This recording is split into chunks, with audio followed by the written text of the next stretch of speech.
जो कि बहुत ही ब्यूटीफुल लग रही है साड़ी में। तो सबसे पहले मुबारक एंड जपनाम। जपनाम तो बताइए कि तकरीबन दिन में कितनी बार बोलती हैं जपनाम? अभी फिलहाल कुछ दिनों से ज़्यादा ही बोल रही हूँ जपनाम, क्योंकि शो रिलीज़ हुआ है कल हमारा आश्रम, एंड साड़ी का जो आप लोग देख रहे हैं थैंक्स टू आश्रम कि एक ऐसा शो मुझे करने को मिला जहाँ जन्नत के बाद कोई लुक नहीं मिला था ऐसा, तो I got to at least play with it and थोड़ा कुछ अलग दिखाने को मिला। बिल्कुल बिल्कुल। सो कैसा रहा एक्सपीरियंस? मुझे तो ऐसा फील होता है कि आई थिंक आश्रम का फर्स्ट पार्ट से ही ईशा जी को इसका पार्ट होना चाहिए। Thank you.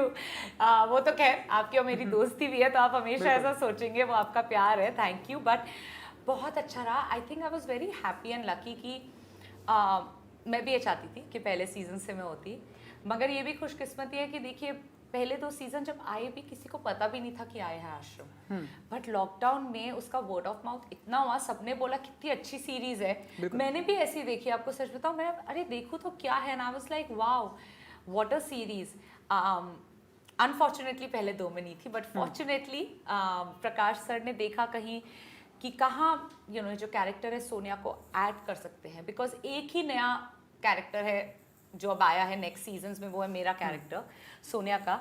सो आश्रम सीजन 3 में अप्रिशिएट बहुत ही किया जा रहा है क्योंकि आई थिंक आपकी एंट्री है जी, सोनिया जी की एंट्री है, इसलिए अच्छा है, इस वजह से किया जा रहा है ज़्यादा अप्रिशिएट। मगर देखिए आश्रम एक ऑलरेडी एक अपने आप में एंटिटी है। प्रकाश झा है, बॉबी देओल एंड बॉबी देओल की मतलब एक अलग ही एंट्री आई है इसमें लाइफ में।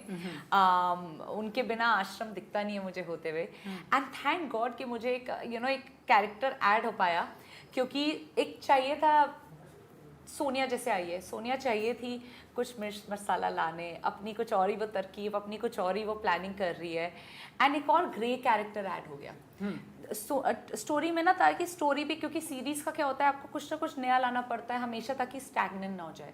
तो आई एम रियली ग्लैड कि वो नया तड़का मैं लाई हूँ इस बार। बिल्कुल, एंड वहाँ भी मैंने आपको देखा साड़ी में आपकी एंट्री हुई है, लाइक सो हम ऐसा माने कि साड़ी पहनने की काफ़ी तैयारियां कर रही हैं। मैं आपको सच बताऊं, साड़ी अगर मुझे, जब मैं तो चाहती थी हमेशा से साड़ी में रोल मिले। पहले प्रकाश सर ने एक्चुअली जब हमने लास्ट ईयर समर में फिटिंग्स की थी, तब किसी को पता नहीं था, सेकेंड लॉकडाउन से पहले की बात कर रही हूँ, किसी को अंदाज़ा नहीं था कि दूसरा वाला भी होगा और इतना बुरा। तब लुक बहुत अलग था। सोनिया का कैरेक्टर तब जैसे और लड़कियों का है वैसा सा था, थोड़ी कैरेक्टर भी उसका ये ग्रे कैरेक्टर नहीं था। प्रकाश सर के पास बहुत टाइम था जब सेकेंड लॉकडाउन हुआ कि उन्होंने कैरेक्टर थोड़ा बदल दिया, तो हमारी फिटिंग्स भी थोड़ी चेंज हुई, और जो ये हॉट लुक था साड़ी का वो हुआ।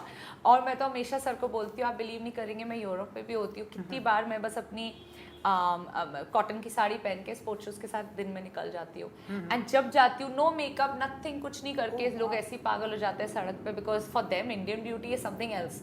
आई तो लव, मतलब आप कितना भी बोले साड़ी में, आई विल रोम अराउंड। बिल्कुल बिल्कुल, एंड मेरा भी ऐसा पर्सनल पॉइंट ऑफ व्यू है कि लड़कियां आई थिंक कुछ भी पहन ले, लेकिन जो खूबसूरती की साड़ी में आती है, oh my God. Thank you. नहीं, आई नो आपने मुझे आते ही सबसे पहले बोला, क्योंकि आप तो हमेशा ही, बिल्कुल मैं बोला ना इतने साल से हम दोस्त हैं, आप हमेशा मुझे मिलते हैं और हमेशा बोलते हैं, बट आई एग्री, आज आपने पहली बार मुझे साड़ी का स्पेशली बोला। बिल्कुल, तो मेरी तो हमेशा देखिए, और आई थिंक हिंदुस्तानी औरत साड़ी में इतनी अच्छी लगती है कि मेरे इतने फॉरेनर दोस्त है, सब लड़कियां साड़ी, इंडिया आते उन्हें सूट नहीं पहनना, लहंगा नहीं पहनना, उन्हें साड़ी पहननी है, क्योंकि वो खूबसूरती हिंदुस्तानी औरत की साड़ी ही है।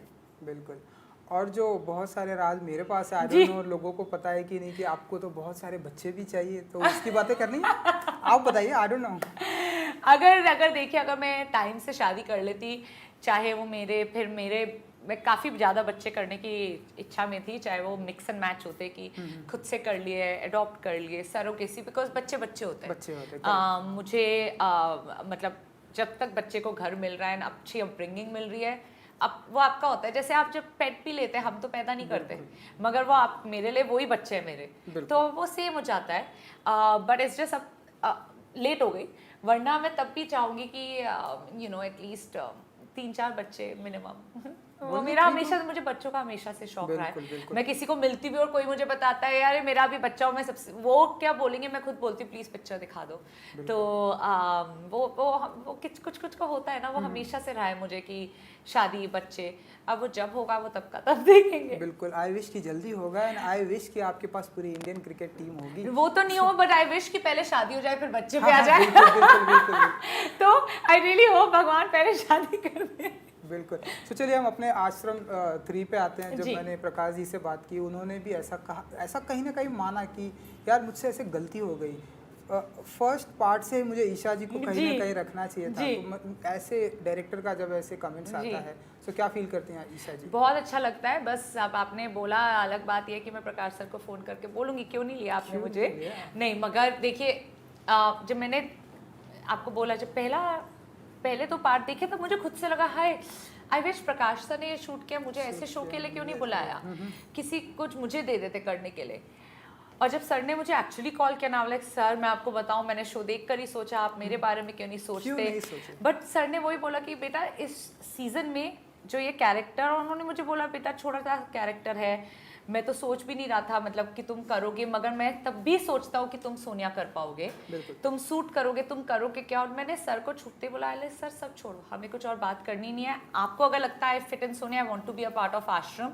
जो मैं अभी तक कल परसों भी मैं ये बोल रही थी कि छोटे वे में भी to be a part of a big project, it adds value to you and you are also happy कि आप एक अच्छे प्रोजेक्ट से जुड़े। Ashram for me was that, it was literally, Prakash sir ने कॉल किया, पहले कास्टिंग डायरेक्टर ने कॉल किया कि listen I gave your name but Prakash sir के दिमाग में कोई और है you know for this role because of the length of the role. And मैंने तब प्रकाश सर को खुद कॉल किया, लाइक आप क्यों नहीं सोच रहे मेरे बारे में, एंड ही इज लाइक नहीं ये, I said sir I want to be a part of, you know, Ashram, and that's how I entered Ashram, and I'm so happy कि मैं लड़ी इस रोल के लिए। बिल्कुल। एंड आश्रम 3 अब हमारा बदनाम आश्रम हो चुका है, उसके हम सभी आई थिंक पार्ट हैं, आप भी पार्ट हैं। जी। बॉबी जी से मैंने बात की, उन्होंने भी, वो भी बहुत ही एक्साइटेड थे कि ईशा जी की एंट्री हुई है। तो आप बताइए कि उनके साथ का कैसा रहा एक्सपीरियंस विद बॉबी देओल? बहुत अच्छे हैं, and you know Bobby Deol को देख के आई थिंक सबको प्यार था उनसे सेट पे। हर मर्द, हर आदमी, हर औरत, हर बच्चा, बच्चे थे ही नहीं हमारे सेट पे मगर वो इस वजह से भी he is a you know, जिसे हम बोलते हैं ना blue blood, no blue blood, वो उनके अंदर ना वो तहजीब और वो इज्जत देना लोगों को वो है, वो आपको पता चलता है कि वो सालों से सिखाया क्या, वो जो देखते हैं ना वो अपने घर परिवार में वही सीखते हैं, वो उनका देख के पता चलता है, जो वो रिस्पेक्ट देते हैं हर एक को। एंड बहुत ही कमेंडेबल है कि बॉबी जैसे इतने शाय इंसान एक बाबा निराला जैसा रोल कर रहे हैं। दैट्स व्हाट शोज कि आप अच्छे क्या एक्टिंग का आप में वो है, क्योंकि otherwise is a very reserve person, very knowledgeable, but वो बातें उनकी अलग होती है जब हम उनसे करते हैं। एंड देन सेट पे he is playing that cunning man, you know that lustful man, गलत आदमी, बदनाम। एंड वो मतलब बॉबी देओल को अगर मैं सोचूं एक शब्द जो उनकी लाइफ पे कभी मैं नहीं यूज करूंगी वो है बदनाम। वो अलग बात है कि वो आश्रम से जुड़े तो इसलिए वो शब्द उनसे जुड़ा है। बिल्कुल। एंड लोगों को पसंद भी आ रही है, मैंने भी देखी, मुझे बहुत पसंद आई। एंड अब जो है हम देख रहे हैं कि ईशा जी बिजनेस वुमेन भी बन गई हैं। तो आप बताइए कि आने वाले दिनों में हम और क्या क्या देखेंगे, लाइक बिजनेस वुमेन भी हैं, तो बिजनेस में कहाँ पर आपका देखेंगे, एंड फिल्में भी हमने सुना है कि बहुत सारी कर रही हैं आप। जी, तो अभी फिल्म जो एकदम नेक्स्ट में शूट करने जाऊंगी जुलाई एंड में, यूके में शूट है, इट्स अ साइकोलॉजिकल थ्रिलर। तो उसके लिए मैं बहुत एक्साइटेड हूँ। Thank you. तो इट्स डिफरेंट है अगेन, एंड राज के बाद से आई बीन ट्राइंग कि ऐसी कोई और मुझे फिल्म मिले, नॉट हॉरर, बट जब मैं खुद से देखती हूँ ना साइकोलॉजिकल थ्रिलर, मुझे वो ज़्यादा स्केयर करता है rather than watching horror. Because horror ऐसा नहीं होता, बट उतना नहीं डराता। साइकोलॉजिकल थ्रिलर आपको ज़्यादा डराता है, मुझे खासकर। तो ऐसी it's a very interesting role, क्योंकि मुझे कुछ करना है and it's very interesting to do. तो अभी फिलहाल वो है मेरा which I can talk about, क्योंकि वो हमारी इमीडिएट शूट है, अब उसकी प्रिपरेशन शुरू हो जाएगी और 2 हफ्ते बाद।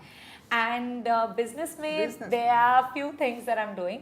आई am actually got into my no, I won't say it's actually the main business that I'm doing, but one of the things that I've got into, I've expanded myself into restaurant तो India में नहीं है, Dubai में। Dubai में भी नहीं है, अभी जीसीसी में है, जो खुले अभी बहरीन में खुलने वाला है, and Riyadh में end of the year. And yeah, so it's exciting. It's Spanish restaurant called Tatel. तो वो वहाँ पे खुल रहा है, तो उसका they made me the brand partner. तो that's exciting. Wow, superb. I wish कि ईशा जी के सारे प्रोजेक्ट दुनिया के हर कोने में कहीं ना कहीं ऐसे। I really hope and I really hope जब भी आप मेरा रेस्टोरेंट और I think और 6 महीने में खुल जाएंगे समर के बाद, कि आप जा पाए, क्योंकि मेरा another reason to be a part of a restaurant like this was कि इंडिया में तब भी हर रेस्टोरेंट में आपको वीगन ऑप्शंस नहीं मिलते, तो मैं चाहती हूँ हर क्यूजीन में वीगन ऑप्शंस लाना, you know, that'll be something new. तो hopefully you can be, I would love to have you someday at the restaurant. बिल्कुल। एंड जो आपकी फिल्में भी आ रही है, हम सभी चाहते हैं कि हमेशा डिफरेंट अंदाज में ईशा जी अपने ऐसे अवतार को ऐसे प्रेजेंट करते रहे। थैंक यू सो मच हमसे बात करने के लिए। Thank you.